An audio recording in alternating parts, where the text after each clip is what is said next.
always divided. So it ebbs and flows a little bit, but we'll always have big differences. You know, Franklin Roosevelt's New Deal is not met with universal approval. The Civil War kills 750,000 Americans, we think, over the issue of slavery.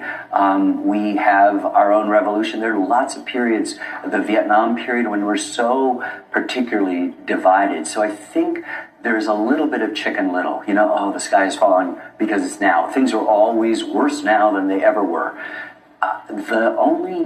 The reason why historians, and God knows I'm an amateur historian, feel a kind of optimism is because there's something familiar. There's, you know, the Bible says there's nothing new under the sun. Human nature essentially doesn't change, and that's true. What's great about the revolution is, for a moment, there was something new in the world. And that's the thing that we need to use. That's the leverage we have to bring us back to the ability to speak to one another, to understand how you solve your differences, as opposed to the sort of soup of anger and distrust that seem to be, everywhere now. The pursuit of happiness is not the acquisition of things in a marketplace of objects, but lifelong learning in a marketplace of ideas. That's what the founders said. To be virtuous, to live a virtuous life, to continually educate yourself is what was required to sustain this republic. And I think that's what we've gotten away from. Everything is